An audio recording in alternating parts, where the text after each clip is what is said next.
Yeah. Sorry for the delay, everyone. I know we've got some authors of bills here, but we just achieved a quorum. So I'm going to ask our vice chairman if he would lead us in a word of prayer to start us off. Thank you, Mr. Chairman. Appreciate it. If y'all would, bow with me. Lord, we do thank you for another great day you've given us and all the many blessings you've given us in the past. And we ask that you be with our families as we're here and they're there and trying to manage children and grandchildren. We ask that you be with them and show them that strong hand that you have. I ask that you be with us, continue to grant us wisdom and knowledge, and help us to all remain patient and calm and dealing with each other. And let's work together as a team for the citizens of the state of Georgia. I ask all these things in Jesus' name. Amen. Thank you so much. I know a lot of committee meetings going on. We got a limited time with the room, so we'll get started. And Representative Bodie, floor is yours, sir. I know we passed this out of subcommittee, and we have certainly passed it out before on a few occasions. So thank you for working with us on the bill. And do you want to give us a brief overview? Yes, thank you so much, Mr. Chairman. As you stated, this is HB 160. It is the most legislation. I have presented this bill before this committee, subcommittee, and basically what the bill does is it allows for the city of East Point, College Park, and Hateville to draw down or put on the referendum the most sales tax. And what the most sales tax would allow is the city of East Point to be able to upgrade their sewer and wastewater infrastructure. Right now, we have over almost $327 million in upgrades that need to be addressed. And we would like to address this by having the most legislation passed so we could draw down that 1 cent penny sales tax. Now, the city of Atlanta has been drawing down the most sales tax since 2004. And it was because the city of Atlanta needed to upgrade its infrastructure in regards to wastewater and sewage. So our wastewater system and sewer system is directly connected to the city of Atlanta. And so the city of East Point provides that same service to Hateville and the city of College Park. As you all know, that city of College Park contains the Atlanta International Hartsfield Airport. And so these infrastructure upgrades will also benefit the airport itself. Thank you, Representative Bodie. And I think we clarified, that there wasn't any kind of a ticket issue or it wasn't going to apply. So we cleared up the questions that were out there. This is Chairman Knight. Thank you, Mr. Chairman. If you don't mind taking any questions, Representative. Yes, I will. Representative Bodie, again, more of a statement than a question, but Yes. I think there are true needs that we're seeing within the infrastructure regarding, those that are tying in Atlanta. And I want to stress to the members that if I'm not mistaken, we're starting to get into environmental issues, fines, which could jeopardize Atlanta, or at least the water, the most tax for them. But my question, have they tried to help in any way? I know they're able to collect most from within, their wastewater system. Have they offered to help with this, or do you know anything about where they are in their process of revamping their wastewater system? Well, I would say this, Mr. Knight, no, they have not, because they stated that, they're using their penny for their own infrastructure needs. So right now, I don't know exactly where Atlanta is as far as their wastewater upgrade or any needs. But I do know that they have been levying the tax now since 2004. And so their wastewater system is pretty much modernized as compared to our aging system in the city of East Point, College Park, and Hateville. Yeah. Well, just a question. I know it's all tied in, so it's there, but I know y'all do have needs, and we certainly need to make sure that the infrastructure is up to date. Thank you, Mr. Chair. Use Representative Buckner, 7. Yeah. At the appropriate time, this downstream neighbor of his would like to make a motion to pass. I don't see any further questions, so we have a motion to pass on the floor, and we have a second. Is there any further discussion? Yes, sir. Under discussion, I want to slow the gentleman's measure down, but I know on paragraph 2 on lines 32 through 39, there have been some question about that language in subcommittee. I don't believe that's the gentleman's language, but I believe that it is important to members of this committee. And I think ongoing conversations might allay that going forward, but just wanted to point out to the people that brought that up in subcommittee to full committee that is also not, it's permissive language. It says may order an audit, so it doesn't necessarily require one. That would, so we have a good balance there. If they're able to meet the requirements with the audit they currently conduct, it would not cost extra money. But if the state thought there needed to be an audit of the current money being spent in Atlanta, they could order one under this language. Thank you, Chairman. Any further discussion? All right, motion on the floor is due pass. Any, all in favor, please signify by stating aye. Aye. Aye. Online? Aye. Any opposed? All right, bill passes. Thank you, Representative Bodie. Thank you so much, Moves on to Chairman. rule. And thank you to this committee. Thank you. Sir. All right, House Bill 451, Chairman Lumsden. Good afternoon, Mr. Chairman, members of the committee. I bring to you House Bill 451, LC 431820ER. This bill comes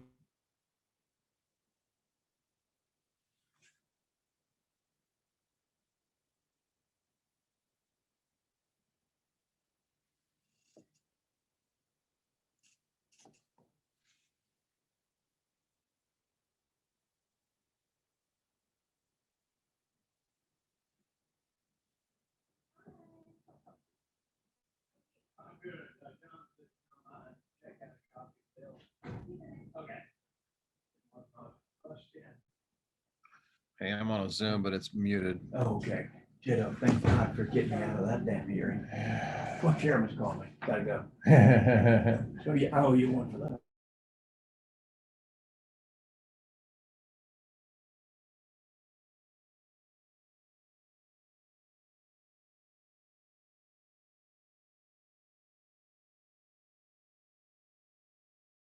floor tax valuation purposes is the retention of surplus inventory of finished goods beyond the statutory 12-month from the date such property is produced or manufactured. Now, generally, this is due to the cancellation or the deferment of orders or shipments at the request of the customer whose businesses have been impacted by COVID-19. The result for some manufacturers is a higher than expected inventory of finished goods that is being held beyond the 12-month statutory period permissible for claiming the Freeport exemption as of January the 1st, 2021 measurement date. So for local taxing jurisdictions in which a Freeport exemption is authorized and being claimed, the unexpected finished goods inventory held for more than the 1 year will lead to a windfall in ad valorem taxes paid by the manufacturer's own inventory that otherwise would not have been subject to the ad valorem taxation. Bottom line is they received orders pre-COVID. The orders were filled, the goods were manufactured, the orders were canceled, and the manufacturer is left holding the manufactured goods beyond the 12 months that the Freeport exemption would provide for. So that is the background, and this is the legislative remedy. The Georgia Association of Manufacturers has been made aware of this, and the legislation before you is to mitigate the unforeseen situation that resulted with the COVID causing the cancellation of the orders. So that's the background. You have a lot of information that's been provided to you, Mr. Chairman. I'll be glad to answer any questions from the committee. It's a very short-term COVID relief bill Very short from ad term. valorem tax. What's the will of the committee? We have a motion and a second. Any further discussion? All those in favor, please signify by stating aye. Aye. Those opposed? Bill passes. Thank you, Chairman. Thank you, Munson? sir. Did you hear me, Mr. Chairman? I said aye. It's Patty Bentley. Casey, Representative Carpenter, did you have a question, sir, or comment? Yeah, I was just a quick comment. I just wanted to say thanks, guys. I know from the carpet industry standpoint, we saw certain segments of the industry get hammered during COVID, hospitality, hotel type carpet. So this will help my manufacturers out. So I just want to tell Chairman Lumpkin, thanks for bringing the bill. Thank you. Thank you, Chairman. All right, so we're gonna move on to House Bill 469. I believe Chairman Rhodes has a substitute. Okay.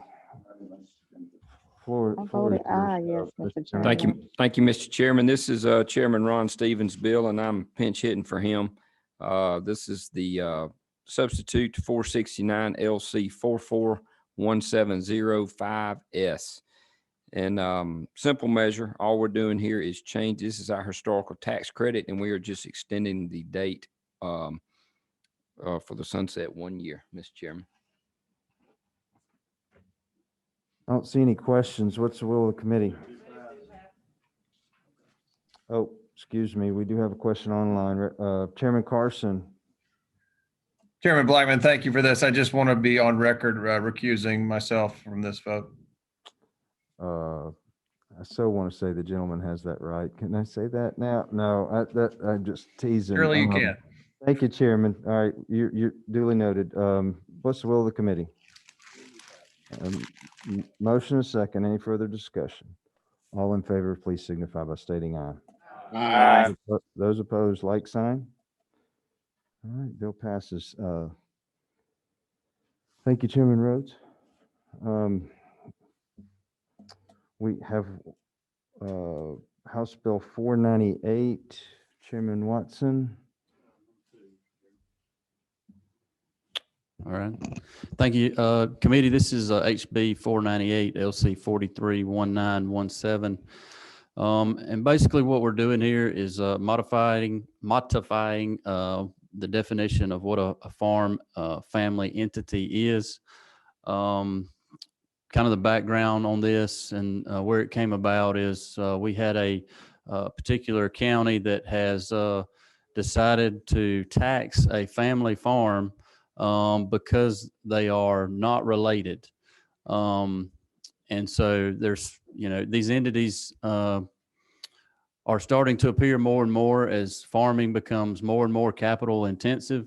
That was the purpose of this combination where these two independent family farms who are currently exempt from ad valorem on their equipment and their cattle and their structure, two of them came together as independently qualifying family farms to form one entity. In this particular case, it was a dairy farm that employs over 100 people in a rural community with average salary of $53,773. So it's a big dairy, but it's a huge economic engine in a particular area. But now they are being charged ad valorem because they have joined and they're not related. They've been operating this way since 1998. And so this particular county hired an outside consultant to come in, and they found this and they said, you can tax these guys. And so what we're trying to do is just allow family farms that qualify independently to come together to farm as an entity and still have the advantage of not paying taxes on their farm equipment and on their cattle or their livestock and the structures that they own on the farm. And as farming continues to become more and more capital intense, it's hard for a small individually owned family farm to sometimes even purchase one piece of equipment so they can continue the operation. Sometimes they may have to partner up with a neighbor, or the family, the son, the daughter may not want to continue that lifestyle, and they may have to partner with a neighbor or another farm family in the community to continue that legacy of agriculture in the state. And that's what we're doing, and I'll be glad to take any questions. Any questions? Let's see, 15. Is that Chairman Knight or no? Who's 15? Chairman Dickey? Okay. I'd just like to concur what Chairman Watson said. I think farming nowadays have changed a little bit, will continue to change, and I think this legislation will give us some farming families flexibility going forward to best reflect the efficiencies and that sort of thing of what the reality is today in agriculture. So it's a great bill, would really help the economy in that area and not lose that huge dairy there. And so I'd certainly like to concur with that. Thank you. Thank you. Chairman Knight, did you have a question? More of a statement. Thank you for what you're doing. People forget where their food, their fiber, and things come from that support them everyday lives. And we keep seeing an attack on agriculture. So I want to support this bill. Also, I want to ask the chairs, Chairman Watson. Heard you say that there was a consultant that was hired that went out and found this. I guess my question is, was that consultant hired on a commission basis, or was that consultant hired on a flat fee contract?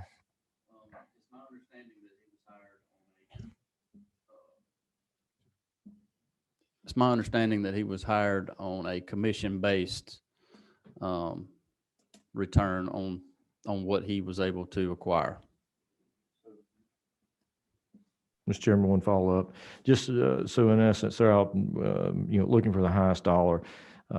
Chairman Watson, I'd be happy to work with you as we go forward, maybe next year, to look at that legislation to make sure that we don't mind people consulting in regards to property taxes with our local governments, but it should be done on a basis in which they're evaluating all property taxes, not just looking for low-hanging fruit. I appreciate that, and definitely would agree. And again, this is, we're not trying to erode away the family farm. We want to make sure that we protect it. But again, it's just become so capital intensive, and even myself, I don't farm alone. I have two partners to just kind of spread that risk out, and that's been the way we've only been able to survive the hurricanes and the pandemics that we've had even in the last few years. So just would appreciate the committee's support. Mr. Chairman. Parsons, did you have a question? I don't know, Chairman, who did you call? On you, sir, Chairman Parsons. Did you have a question? I do. I mean, I certainly understand where the chairman's coming from on this bill, and I have no problem with it whatsoever. I did want to ask though, in this case, it's two family farms coming together. I'm just curious what the actual structure of the what is the legal structure of it now? Is it must be too different than just two families coming together? Is it a corporation, or what is the structure of it? It's still a partnership.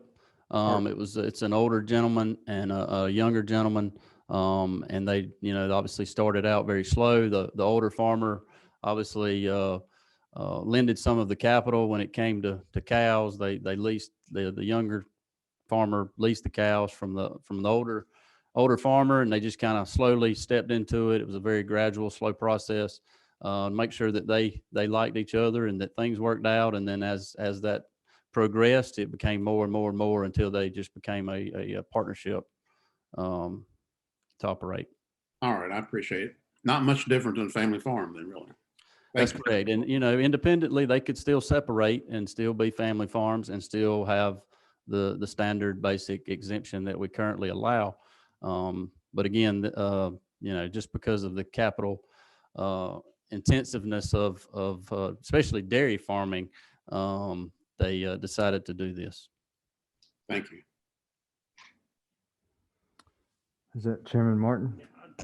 Yes, sir. Gentlemen, have a question. Just want to make sure we're not, I like what you're doing here. Just have a question. So if this has to go to referendum. If it passes, it'll be a new definition of a family-owned entity. So in the future, if a third family that could otherwise fit this wanted to join, we wouldn't have to do another referendum. They'd be okay, correct? I mean, I think we want that to happen because. Right. Okay. So this would be just the new definition. So they would come under the new definition. So another family could then join post. Okay. Thank you. Well, we would want to do that, I would think, Mr. Chairman, so they'd have to come back again. All right, I don't see any further questions. Does the committee wish to take action on this legislation? Second. I would take that as a yes. We have a, oh gosh, no. A motion and a second. Any further discussion? Hearing none, all those in favor, please signify by stating aye. Aye. Those opposed, like sign.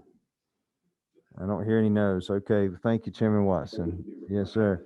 And we had a late add. We got a substitute bill, House Bill 428.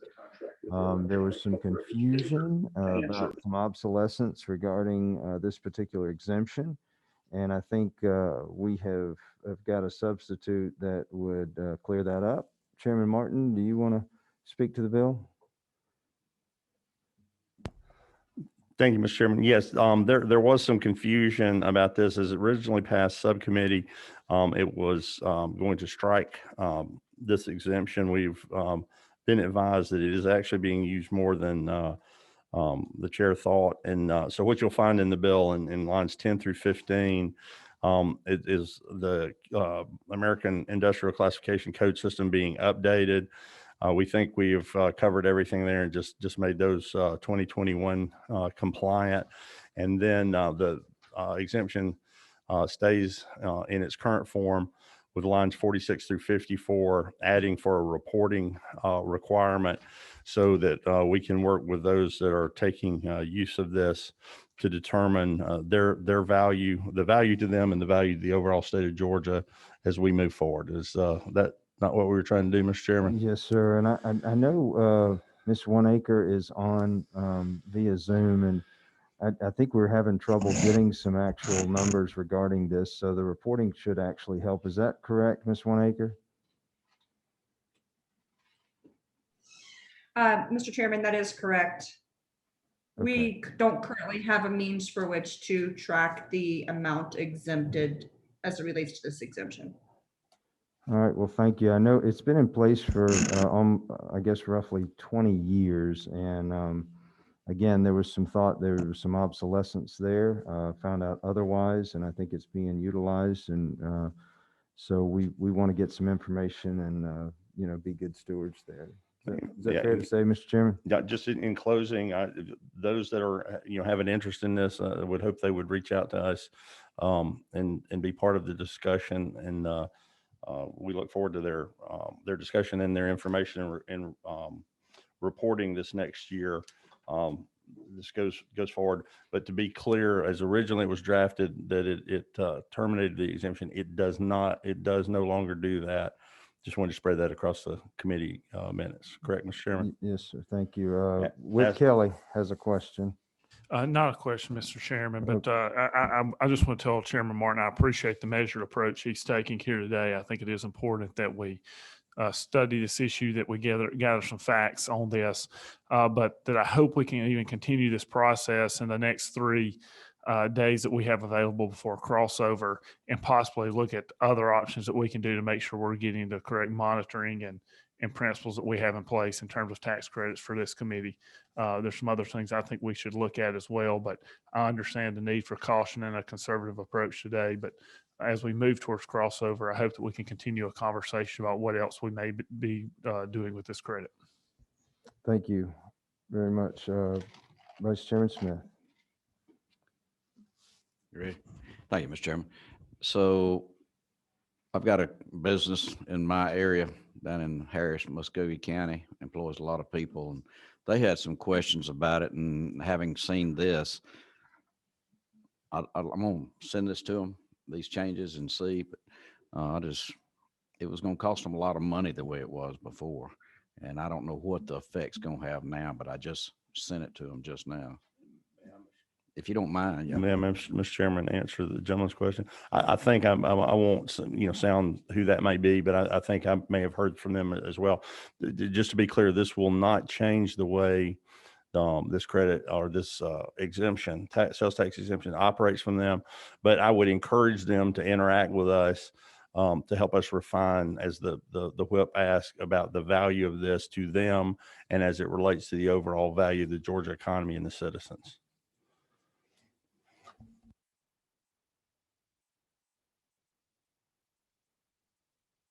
Sorry, Representative Williamson. On that note, and sort of to the whip's point, and I'd like to ask a question to the Department of Revenue for the committee's benefit, if I may. Are they on? Yes, sir, they are. So my question to the Department of Revenue is, are we tracking the total aggregate use of this sales tax exemptions right now? Either on a company basis or an aggregate basis? This is Amy Oneacre with the Georgia Department of Revenue, and the answer is that we don't track this exemption in terms of the amount expended. And the primary reason for that is because the exemption is taken at the point of sale. If somebody meets the requisite requirements of the exemption, they're issued an exemption certificate, and then they just give that exemption certificate to their vendor when they make purchases that are tax exempt. And so we would never have any means for which to be able to track that, because the sales tax would be reported as a tax exempt sale by the vendor and not by the customer claiming an exemption. So we don't have any means for which to track it. Thank you. Let's just a follow-up question on that point. Then I'm assuming that they're operating, if $15 million is the minimum spend in order to be eligible for this, they have to declare, obviously they would have to declare up front that there will be more than $15 million spent as they're climbing towards that $15 million spend for them to have that exemption certificate at the point of sale. Is that not correct? That is correct. So I will state that only a business who is assured that they are pretty sure themselves that they're going to meet the requisite $15 million in purchases would apply for the exemption up front and take that exemption at the point of sale. My experience is that vendors who are unsure whether or not they're going to meet the $15 million in requisite purchases will wait until such time that they have met the $15 million requirement, and then perhaps file a refund claim for amounts of tax that they paid leading up to that $15 million. And thank you for that clarification. So, just one final question about that to make sure I've got a clear understanding of it. Is there any audit process for the department has that would verify at any point in time that the company has in fact spent $15 million or more? Well, the department certainly has a number of audit processes, but certainly if a taxpayer ever files a claim for refund as it relates to this exemption, which is quite common, and I say that because, again, my experience is that a lot of companies wait until they've met the $15 million threshold before trying to take the exemption, so they would file a refund claim, and certainly the department audits that. We have processes in place to do that. And then our routine audit processes, certainly any taxpayer could fall under any of those processes. And if they're taking an exemption such as this, we would look at it at that time. So again, this is just friendly. This is my final question, Mr. Chairman, if you bear with me. It's a friendly question, just educating me. I understand so that if it's the safest way to do it is have it applied for in arrears. That way the department's available following the whole process and when the refund is applied for. But what I hear you saying is then absent that refund methodology, then it's just subject to whether or not you fall into some statistical reason that you're going to come audit that taxpayer's tax return. Is that not correct? There's no other, you're not tracking it, you don't know about it, so you're not really on a percentage of like a statistical basis going out and look at these perhaps qualifying firms and just verifying that they've in fact spent $15 million. It sounds like it's just following in your regular audit practices, which we all know is y'all work hard, but you can't get a high statistical across the board. I ate a little something earlier. I'm sorry, there, I heard a little noise distraction there, but I think if I've heard your question correct, the answer is yes. The safest approach would, if you're talking about safest approach in terms of would we be able to confirm the $15 million in purchases were met before the exemption was taken, is if somebody files a claim for refund. Otherwise, other taxpayers, in order for us to review that, would probably come under some routine audit process. That's correct. Thank you. That's my questions, and I very much appreciate it. Representative Carpenter, your hand is up online. Thank you, Chairman. I think I was just going to follow up with what Chairman Williamson said about doing it in arrears. I think that's probably not a bad policy. I don't want to get in the middle of this conversation in the middle of the bill, but I think moving forward, that seems like a real safe measure. Moving forward, being on this committee, I think it's something that we should evaluate because, I definitely raised some red flags for me personally. Thank you. Thank you, Representative Carpenter. Back to Chairman Martin. Yeah, just last, I don't know if we have a motion yet or we're still asking questions, but I'll make this a statement. Chairman Levin, I think you came with the thought of the reporting. And I think as the committee looks, this is not a bad thing to do with some other sales tax exemptions that we have that may be bracketed, that have a floor. Certainly we should be able to know what this costs when people attain it and how much it's costing, in this reporting that's in this bill will help us for this one and may provide a good basis on which to monitor other sales tax exemptions. Sir, a good step forward and Yes, gives us sir. some information, some very, very much needed information. As I see no further questions, will the committee? The motion do pass is in a second. Is there any further discussion? All those in favor of the passage of House Bill 428 LC 431976S, please signify by stating aye. Aye. Those opposed, like sign. All right, bill passes. Does anybody have anything further for the good of the order? Hearing none or seeing none, appreciate everybody being here today, and we stand adjourned.